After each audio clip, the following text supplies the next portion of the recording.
Hantu penunggu almari tua.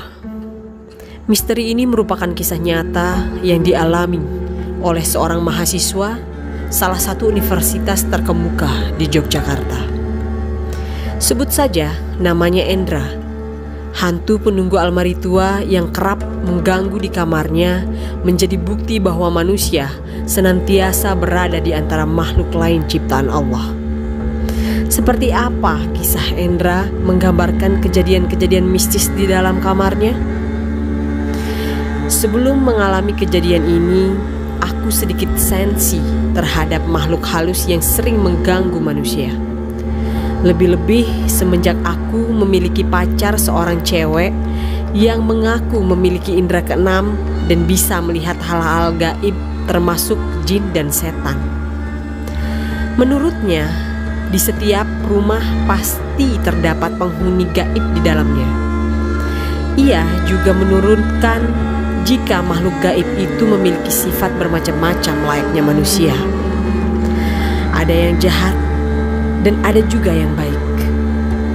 Singkat cerita, di semester 3 aku pindah dari kosan dekat kampus ke rumah Bude yang berada di daerah Bantul Selatan bersama kakak yang kini sudah bekerja, sebut saja namanya Andri. Awalnya kami sangat menikmati tempat tinggal baru tersebut meskipun sekedar menumpang di rumah saudara.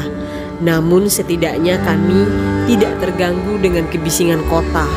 Maklum saja, rumah Bude tergolong berada di daerah desa yang tidak seramai di kota.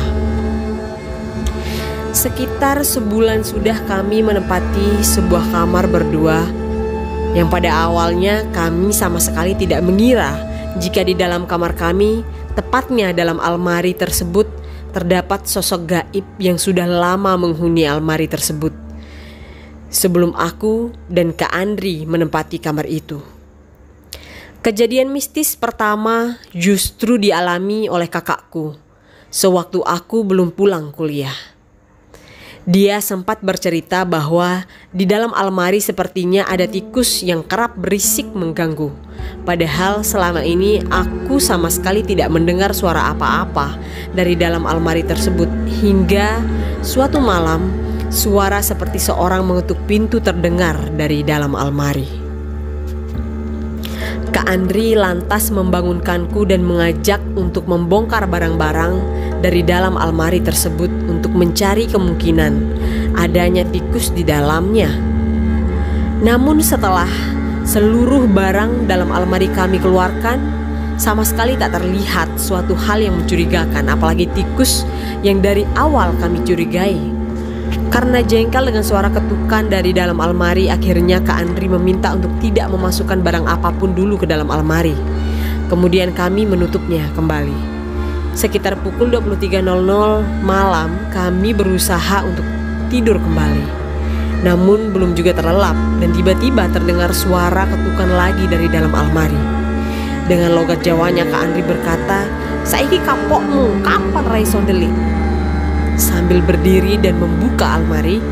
Namun saat almari kosong tersebut dibuka, sama sekali tidak ada hewan apapun di dalamnya.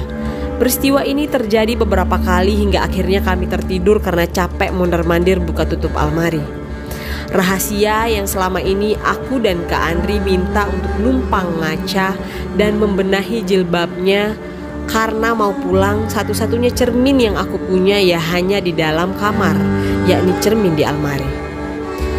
Bergegas dia masuk ke dalam kamar dan membenahi jilbabnya, namun mendadak ia terjatuh ke belakang sewaktu berkaca.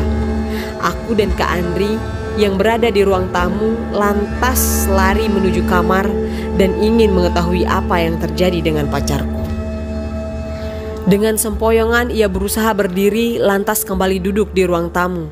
Setelah aku tanya, dia mengaku bahwa ada sosok hantu penunggu di dalam almari yang mendorongnya hingga terjatuh. Sontak aku dan Kak Andri kaget dengan kesaksian pacarku tersebut. Menurut penuturannya pula, makhluk itu terlihat sangat jahil dan sering mengganggu dengan mengetuk-ngetuk almari dari dalam. Wah, Ini rupanya kemampuan pacarku benar-benar nyata. Padahal selama ini aku tidak pernah mengatakan perihal suara dari dalam almari tersebut. Perasaan was-was dan sedikit takut senantiasa datang di dalam benak jika harus berada di dalam kamar sendirian. Tak heran jika aku banyak memilih berada di luar kamar saat Kak Andri tak ada lagi di rumah. Peristiwa mistis kedua aku alami sendiri sewaktu menonton pertandingan sepak bola di layar kaca. Waktu itu sekitar jam 1 dini hari, sementara Kak Andri sudah tertidur dengan lelapnya di samping tempatku duduk melihat pertandingan bola. Tiba-tiba bungkusan makanan kecil yang tadi dibeli oleh Kak Andri bergerak sendiri seperti ada yang menarik. Tanpa rencana suara teriakan keluar juga dari mulutku yang kemudian membangunkan Kak Andri dan Bu D dari kamar tidur mereka. Hingga tulisan ini aku ceritakan, aku dan Kak Andri masih tinggal di rumah Bu D. Kami juga masih menggunakan almari tersebut yang konon ada penunggunya itu. Itulah cerita hantu penunggu almari tua yang dialami oleh Endra dan Andri.